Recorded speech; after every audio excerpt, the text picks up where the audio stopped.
할렐루야. 일반적으로 사람들에게 예언이라 하는 것은 우리 믿는 사람이든 안 믿는 사람들이든 한국 사람들은 대부분 예언이라 하면 사람의 장래, 길흉사, 개인적인 일어날 수 있는 이야기를 해주는 것으로 생각하기 때문에 예언한다 하면 굉장히 지대한 관심을 가지게 되는 경우가 많습니다. 그래서 오늘 21세기를 살아가는 오늘날도 점집이나 무당을 찾아가는 사람들이 많이 있는 이유가 바로 예언한다는 것 때문에 그렇습니다. 그러나 성경에서 나오는 예언은 가장 중요한 것이 성경이 예언의 완성입니다. 그렇기 때문에 여러분, 잘못해서 이 예언이 어떤 예언인가를 잘 모르고 예언을 한다. 또 이 예언은 잘못해서 무슨 훈련을 해서 예언 학교를 한다든가 예언을 훈련해서 한다든가 그건 대단히 위험하고 성경적이지 않습니다. 그래서 오늘 저는 여러분들이 이 성경 하나님의 말씀이 예언의 완성이다. 그러면 오늘 본문은 야곱이 임종에 이르러서 그 아들 12지파에게 12지파의 앞날에 대해서 이제 기도하면서 펼쳐질 예언에 대한 말씀인데, 이 예언은 왜 일반적으로 개인에게 하는 예언과 다르다 하는 것이 무엇이냐 하면, 이 가운데 하나님의 구속사적인 한 족속과 한 민족의 구원을 이루어가기 위한 구속사적인 내용을 담고 있기 때문에 그렇습니다. 즉 족장시대가 완료되고 선민시대가 시작되는 것을 예언하고 있는 내용이고요, 가족에서 민족으로 바뀌어지는 것을 다루고 있는 내용입니다. 그래서 오늘 또 사실 우리 주변에 보면은 이 족장들에서 가족, 족장제가 민족으로 바뀌는데 아직도 족장제가 남아있는 강한 나라들이 있습니다. 지금 아프가니스탄, 여러분 거기 아무리 무슨 정부가 뭘 한다 하더라도요 부족장이 오케이 해야 되는 겁니다. 파키스탄도 그렇다 그래요. 선교사들 보고를 들어보면 전부 다 부족장이 오케이 해야 이 모든 것들이 이루어지고 문제가 없습니다. 자, 그래서 이 지금 부족 제도에서 민족으로 넘어가는, 그리고 이제 한 과정에서 가족에서 민족으로 넘어가는 것을 다루고 있는 본문의 내용입니다. 오늘은 좀 지금까지 일방적으로 예배를 드리며 설교한다면 제가 일방적으로 발표하는데, 오늘은 상방소통 예배를 한번 해보고자 합니다. 아마 좀 생소한데 여러분들이 잘 협조해 주시기 바랍니다. 그러나 상방소통 예배라 하지만 여러분이 질문하는 것은 시간이 없기 때문에 안 되고요, 이제 상방소통 예배 아마 좀 생소할 거예요.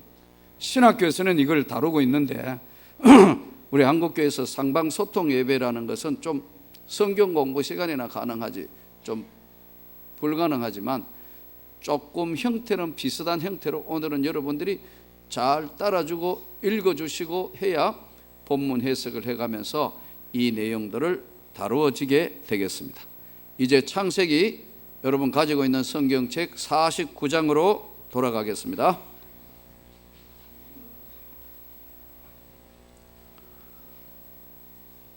다 찾았으면 아멘.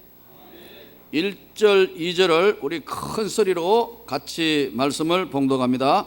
야곱이 그 아들들을 불러 이르되 너희는 모이라. 너희가 후일에 당할 일을 내가 너희에게 이르리라. 너희는 모여들으라. 야곱의 아들들아, 너희 아버지 이스라엘에게 들을지어다. 자, 이제부터 제가 이 12지파의 이름을 부르면 여러분들이 본문을 계속해서 읽어 주셔야 됩니다. 3절 4절을 읽을 때 제가 이제 그 12지파의 이름을 부르면 큰 소리로 성경을 읽어주셔야 돼요. 루벤아, 너는 내 장자요 내 능력이요 내 기력의 시작이라. 위풍이 월등하고 권능이 탁월하다마는 물의 끓음 같은 적 너는 탁월하지 못하리니 내가 아버지의 침상에 올라 더럽히습니다. 그가 내 침상에 올라섰도다. 자, 이게 무슨 말씀이냐? 루벤은 장자였어요. 아주 장자는 당시에 모든 재산과 권위의 상징이고 모든 걸 위임받았어요. 장자예요. 우리 한국에도 여러 많은 이제 자녀들이 태어나던 우리 아버지, 할아버지 시대 장자는 대단한 것이었습니다. 온 집안을 대표하는 겁니다. 너는 내 장자고, 그리고 내 능력의 시작이고 내 기력의 시작이라. 위풍이 월등하고 권능이 탁월하지만은 다 좋은데 너는 물의 끓음같이 너는 탁월하지 못하려니 내 아버지의 침상을 올라 더럽혔다. 이게 무슨 말이냐 하니까, 루벤은 장남인데 모든 특권과 똑똑하고 잘생기고 권능도 있고 탁월한 무엇도 다 있었는데 이게 물이 끊어짐 같이 다 끊어진 이유가 무엇이냐 하니까 아버지의 침상에 올랐다. 아버지의 당시에 일부 다처제에 아버지의 몸종인 첩이었던 빌하와 사이에 통간을 하게 되는 겁니다. 이 일로 인해서 루벤은 장남이었지만 장남의 자격을 상실했어요. 여러분, 오늘 우리가 이 세상 살면서 그리스도인인 우리가 똑바로 세상을 살지 못하면 손가락질을 당합니다. 너희는 세상의 빛과 소금이다. 이건 사실 안 믿는 세계에도 이런 일이 일어나기 힘든데 어떻게 하다가 이 빌라하고 이런 엄청난 일을 벌림으로 말미암아 그는 장자의 모든 권한을 다 빼앗겨 버립니다. 오늘 우리가 이 땅 살면서 예수를 믿는 우리가 절대로 상식 밖의 일을 해서는 안 됩니다. 믿습니까? 상식 밖의 일을 했을 때는 예수의 이름이 더럽혀지기 때문에 그걸 다 거둔다는 거예요. 조심해야 합니다. 그래서 어떨 때 보면은 잘 신앙생활 하다가 이래서는 안 되는데 하는 일들을 벌리는 거 끊어질 수 있다는 사실을 우리가 깊이 명심하고 신앙생활을 해야 할 줄로 믿습니다. 자, 이제 5절에 5, 6, 7절 시몬과 레위는 형제여 그들의 칼은 폭력의 도구로다. 내 호나 그들의 모의에 상관하지 말지어다. 내 영광아 그들의 집회에 참여하지 말지어다. 그들이 그들의 분노대로 사람을 죽이고 그들의 혈기대로 소의 발목 힘줄을 끊었음이로다. 그 노여움이 혹독하니 저주를 받을 것이요 분기가 맹렬하니 저주를 받을 것이라. 내가 그들을 야곱 중에서 나누며 이스라엘 중에서 흩으리로다. 아멘. 레위와 시몬과 레위는 동일한 부모의 피를 받았습니다. 아주 좋은 재능도 있고요, 좋았습니다. 그런데 이 일은 창세기 34장으로 돌아가 보면 세겜이라는 성에 하몰의 아들 추장 세겜이라는 자가 이제 추장이었는데 딸 디나가 여자니까 지금 1년 3개월 동안 창세기를 여러분과 지금 강의해 가면서 오늘 49장까지 왔는데 이제 다음 주면 드디어 대단원의 막이 내리게 됩니다. 그런데 창세기 34장으로 다시 돌아가 보면 이제 딸 디나는 여자니까 굉장히 호기심이 많아요. 여자분들이 대부분 그렇잖아요. 누가 뭐 예쁘게 하면 예쁘다, 뭐 귀걸이를 예쁜 거 하면 예쁜데, 옷을 예쁜 거 입었으면 옷이 잘 어울린다. 남자들은 덤덤해요. 잘 모르는데 여자분들은 굉장히 색깔이나 뭐에 대한 감성적이기 때문에 예민해요. 근데 이제 딸 디나가 세겜성 가까이 와 있다가 세겜성의 딸들의 아름다움을 보고 자꾸 그러다가 세겜성 안으로 들어간 거예요. 세겜성 안으로 들어갔는데 추장인 세겜이 디나를 데리고 가서 성폭행한 사건이에요. 디나는 눈물을 흘리면서 가족에게 알렸어요. 야곱이 그 이야기를 알지만 당장 오픈하지 않습니다. 왜냐하면 큰일이 나니까, 중요한 집안의 문제니까. 아들들이 다 와서 있을 때 이런 일이 있었는데 어떻게 하면 좋을지 모르겠다. 그러니까 레위와 시몬, 오늘 시몬과 레위가 세겜성 추장 세겜에게 가서 이렇게 이야기합니다. 우리가 이미 이렇게 됐으니까 혼인을 하자. 그 대신에 만일에 혼인하면 우리가 가지고 있는 가축도 너희 가축이 다 될 수 있고, 서로 사고 팔고 하면서 우리 것이 너희 것이 될 수도 있고 아주 좋아질 수 있다.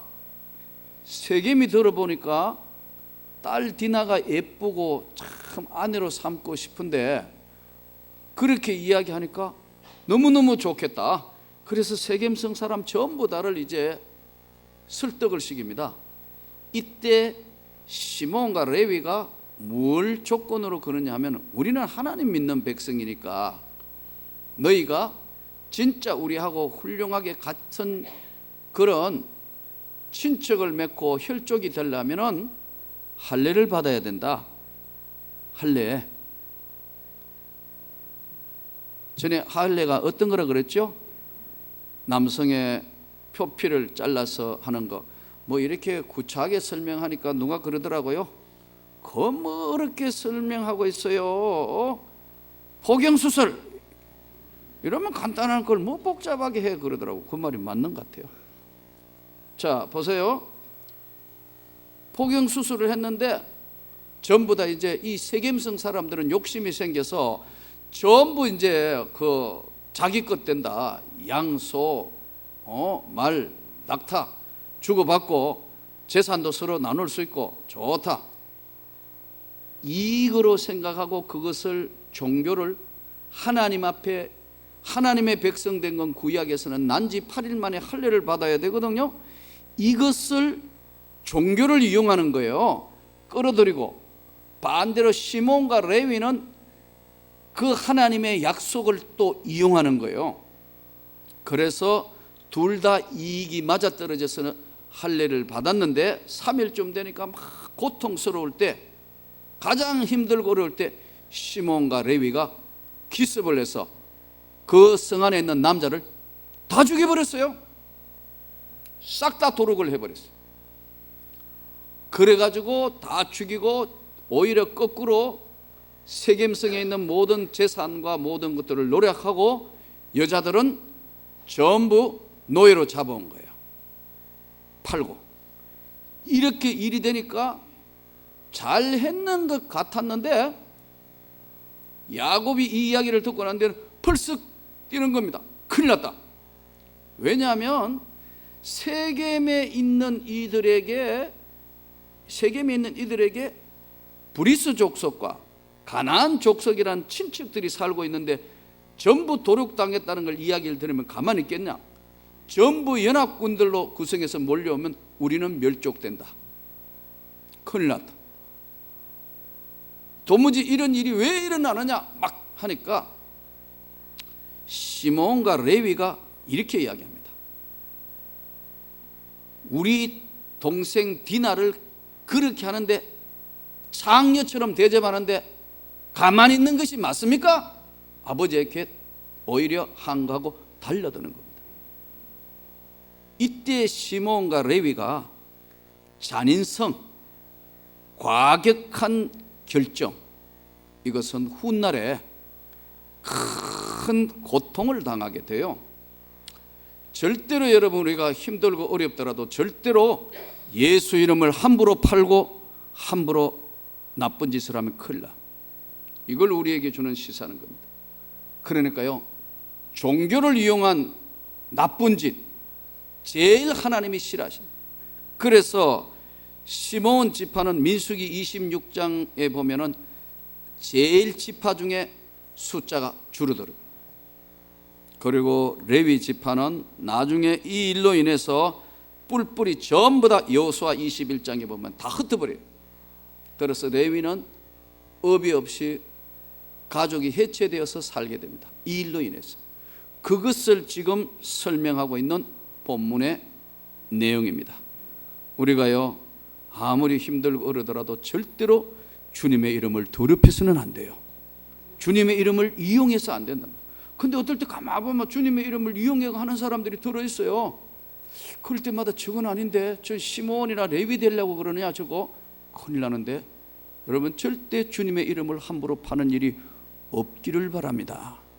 이것이 오늘 본문을 통해서 우리에게 주시는 중요한 내용입니다. 8절 보시기 바랍니다. 같이 읽습니다. 유다야, 너는 내 형제의 찬송이 될지라. 내 손이 내 원수의 목을 잡을 것이요 내 아버지의 아들들이 내 앞에 절하리로다. 유다는 사자 새끼로다. 내 아들아, 너는 엉킨 것을 찢고 올라갔도다. 그가 엎드리고 웅크림이 사자 같고 암사자 같으니 누가 그를 범할 수 있으라. 그가 유다를 떠나지 아니하며 통치자의 지팡이가 그 발 사이에 떠나지 아니하기를 실로가 오시기까지 이르리니 그에게 모든 백성이 복종하리로다. 그의 나귀를 포도나무에 매며 그의 암나귀 새끼를 아름다운 포도나무에 맬 것이며 또 그 옷을 포도주에 빨며 그의 복장을 포도즙에 빨리로다. 그의 눈은 포도주로 인하여 붉겠고 그의 이는 우유로 말미암아 희리로다. 아멘. 자, 유다라는 이름은 형제들의 찬송이란 뜻인데요. 그럼 유다는 뭘 했냐? 유다는 오늘 축복의 말씀은 사자의 새끼고 큰 축복을 받을 것이고 치리자 왕의 지팡이가 홀이 절대로 그 자손을 떠나지 아니할 것이다. 통일 왕국의 다윗이 바로 유다 지파에 와서 통일 왕국을 이루고요, 다윗의 그 세계 때 가장 왕성한 때가 되고 다윗의 자손으로 예수 그리스도가 이 땅에 오시는 겁니다. 아브라함과 다윗의 자손 예수 그리스도의 세계라. 그러면 오늘 이 유다가 뭘 했냐 이거예요. 유다는 인간적인 실수도 하고 다 틀렸는데 이 지금 시므온과 레위가 끝까지 회개하지 않고 내가 뭘 잘못했습니까? 소리 지르니까 흩어져 살게 되고 지파가 쫄아드는 거예요. 그리고 유다는 별로 잘한 게 없어요. 그런데 딱 한 가지, 유다가 가나안 땅에 곡식을 사러 가는데 요셉이 형제들이 정말 변했는가 안 변했는가 시험을 해보지 않습니까? 잡아서 베냐민을 잡습니다. 베냐민이 돌아갈 수 없는 그야말로 은잔이 숨어있는 것이 나와서 처벌을 받을 것 같으니까 그때 나서는 이가 누구냐면 유다입니다. 내가 대신 벌을 받겠습니다. 내 아우는 아버지 앞에 보내드려야 됩니다. 만일 그렇지 않으면 내 늙은 아버지가 그야말로 돌아가실 것 같으니까 내가 베냐민 대신 벌을 받겠습니다. 이게요. 또 아버지 야곱에게는 돌아올 때 절대로 베냐민은 못 데려간다. 이럴 때 뭐라고 이야기합니까? 아버지, 내가 베냐민을 못 데려오면 우리 자식들을 처벌하십시오. 이 희생과 책임감, 이 한마디, 이 자식의 그 야곱의 마음을 아프게 하지 않으려는 것, 그걸 끝까지 희생하고 책임지는 자세를 보고 거기에 왕 중의 왕이신 예수 그리스도가 그 가게로 넘어오는 겁니다. 여러분, 오늘 우리가 이 땅 살면서 여러분들이 이기려고 하지 마십시오. 우리나라의 교육은 전부 다 교육을 그렇게 합니다. 돈 벌어 남 주냐, 남 주냐. 여러분, 돈 벌어서 남 주는 교육을 시켜야 합니다. 남을 줄 만큼 풍성하면 그 삶은 얼마나 넉넉하겠어요. 전부 뺏어오는 것만 가르치는데 아닙니다. 돈 벌여서 남을 줘야 된다 이 말이에요. 믿습니까? 희생한다 이거예요. 하나님의 나라를 위해서 가장 낮은 자리에 희생하니까 하나님께서 유다에게는 통치자의 홀이 떠나지 아니한다. 희생하고 어려울 때 책임질 줄 아는 것, 하나님이 유다를 높이시고 그 가게에 예수 그리스도가 오고 계신다는 사실을 기억하면서 우리가 어려운 문제 부딪힐 때마다 책임지는 자세로, 전부 물으면 나는 그런 책임 없다, 나는 모르겠다.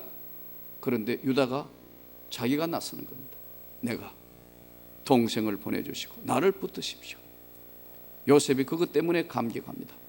오늘 우리 삶에도 작은 일이지만 내가 오래 참고 내가 희생하고 내가 낮아지면 하나님이 유다 지파에게 주신 축복을 주신다는 걸 믿고 우리 더 낮은 자세로 주님을 섬길 수 있기를 축원합니다. 스불론은 해변에 거주하리니 그곳은 뱀에는 해변이라 그의 경계가 시돈까지로다. 이 스불론은 지중해와 갈릴리 사이에 아주 바닷가에 살면서 풍성한 삶을, 특별한 거 없는데 아주 누리며 세상을 살게 됩니다. 14절 이사갈은 양의 우리 사이에 꿇어앉은 건장한 나귀로다. 그는 쉴 것을 보고 좋게 여기며 토지를 보고 아름답게 여기고 어깨를 내려 짐을 메고 앞제 아래에서 섬기리로다. 이 이사갈은 농사를 잘 지을 수 있도록 양의 우리에 꿇어앉았고 쉴 것을 보며 좋게 여기며 토지를 보고 아름답게 여겼다. 그랬어요. 아주 풍성한 그런 열매를 가질 수 있는 농사를 짓는데 전무해서 살 수 있도록 하나님이 땅을 축복하시고 그리고 쉴 곳을 토지를 보고 아름답게 여기신다 그랬어요. 이런 은혜가 우리에게도 있기를 바랍니다. 16절, 17절, 18절 다는 이스라엘이 한 지파같이 그의 백성을 심판이로라. 다는 길섭의 뱀이요 새길의 독사로다. 말굽을 물어서 그 탄자를 뒤로 넘어지게 하리로다. 여호와여 나는 주의 구원을 기다리나이다. 갓은 18절까지 오늘 나오는 단 지파를 대표하는 사람이 누구죠? 성경에 아주 힘센 사람 삼손. 그런데 이 단 지파가 오늘 본문에 아주 묘한 말이 나오는데 단은 길섭의 뱀이요 샛길의 독사다. 그리고 말굽을 물어서 말탄자를 뒤로 떨어지게 한다. 이 단 지파의 가장 큰 문제가 뭐냐면요, 뒤에서 무는 겁니다. 혹시 뱀 좋아하는 사람 있으세요? 뱀은 보면 다 놀라죠? 근데 이 뱀이 그냥 뱀도 아니고 무슨 뱀이라고요? 독사다. 뒤에서 문다 이거예요. 그런데 이 단 지파가요, 나중에 요한 계시록의 12지파에서는 단 지파가 제외됩니다. 하늘나라에서 하나님이 제외버립니다. 그래서 조심해야 합니다. 여러분 절대로 남을 뒤에서 비방하는 거 하나님이 가장 싫어하십니다. 절대로 뒤에서 비방하는 일이 없기를 바랍니다. 오늘 우리에게 주는 중요한 교훈의 시사입니다. 절대로 남을 뒤에서 자꾸 막 뒤에서 이야기하고 뒤에서 뭐 비판하고 절대 그러지 마십시오. 하나님이 기뻐하시지 않아요. 단은 뱀이고 풀숲에 숨어있는 뱀과 같이 뒤에서 뒤꿈치를 물고 독사와 같은 거 한다. 그 단 지파를 나중에는 그 지파가 가면 갈수록 점점 풍성해지고 넉넉해지는데 이 지파가 사라지게 되는 겁니다. 19절 갓은 군대의 추격을 받으나 도리어 그 뒤를 추격하리로다. 20절 아셀에게서 나는 먹을 것은 기름진 것이라 그가 왕의 수라상을 차리리로다. 갓은 군대의 추격을 받으나 도리어 추격할 수 있는 반동하는 힘이 나타날 만큼 여러 가지로 용감성과 또 견고한 것을 말씀합니다. 아셀 지파는 식물이 기름져서 왕의 수라상에 대접할 만큼 풍성하고 넉넉한 식량을 가지고 세상을 살게 된다. 여러분, 구약시대 때나 지금도 가난한 사람, 힘든 사람은 우리 주변에 언제나 있는데, 이 삶이 왕의 수라상에 할 수 있을 만큼 지중해와 그 부근에 있는 풍성한 삶을 누리게 된다. 이제 요셉은 쭉 나오니까 좀 두고요. 납달리 같이 읽습니다. 21절, 납달리는 노인 암사슴이라 아름다운 소리를 바라도다. 납달리 지파는 아름다운 것 소리를 바라다. 우리 찬양대가 납달리 후계자가 아닌가, 그런 생각을 해요. 아름다운 소리를 바라고 아름답게 한다. 27절, 28절 같이 읽습니다. 베냐민은 물어뜯는 일이라 아침에는 빼앗은 것을 먹고 저녁에는 움킨 것을 나누리로다. 이들은 이스라엘의 12지파라. 이와 같이 그들의 아버지가 그들에게 말하고 그들에게 축복하였으니 곧 그들 각 사람대로 분량대로 축복하였더라. 물어뜯는 일이라. 아침에는 빼앗은 것 먹고 저녁에는 움킨 것 나눈다. 베냐민. 자, 그럼 베냐민은 왜 이렇게 되느냐? 베냐민은 다른 건 다 좋았어요. 여기 지금 이 지파들이 축복도 받고 문제가 생긴 걸 쭉 이야기하는데, 베냐민의 문제는 뭐냐면 성격 때문에, 이 고집 때문에. 베냐민이 고집이 세요. 끝까지 고집을 부려요. 사사기에도 보면 베냐민 지파가 나중에 사건이 터져서 12토막 사건이 나서 끝까지 10지파하고 나중에 베냐민 지파하고 전쟁이 벌어집니다. 그래서 베냐민 지파가 거의 멸절 가까이 가게 됩니다. 여러분, 이 독특한 성격, 고집, 나쁜 고집은 버립시다. 어떤 분은 그래요. 내 성격은 예수님도 못 고쳐. 그럴 때마다 정신이 하나도 없어요. 성도라는 사람이 내 눈에 흙 들어가기 전에는 절대로 용서 못해. 이거는 성경이 하는 기독교인의 이야기가 아닙니다. 세상에 건달이나 하는 얘기입니다. 내 눈에 흙 들어가기 전에는 용서를 못 한다는 둥, 그냥 두지 않는다는 둥, 이게요, 베냐민이 예수를 믿으면서 하나님 믿으면서도 쉽게 내뱉은 이야기입니다. 그랬더니요, 그 베냐민 지파는 받았던 은혜도 다 빼앗기는 겁니다. 여러분, 잘못된 성격은 고칩시다. 못된 성격은 좀 바꿉시다. 왜 근사님만 아멘해요? 좀 잘못된 성격은 바꿉시다. 좀 성질 고칩시다. 이런 성격 참 걸리기만 하면, 예수 믿는다는 분 그런 보면 깜짝깜짝 놀라요. 한번 내한테 걸리기만 하면 내가 그냥 막 이걸 유사로 이야기할 때 들을 때마다 가슴이 철렁철렁해요. 저 사람 베냐민이다. 줬던 거 다 뺏어가는데 큰일이다. 그러면요, 복이 안 와요. 은혜가 없어요. 단 지파 그랬죠. 뒤에서 수근수근 하는 거 큰일 나요. 없어져 버려요. 똑같은 거 지금 이것을 그대로 설명하는 거예요. 여러분, 참 성격을 바꾸기는 제가 봐도 쉽지 않는 것 같아요.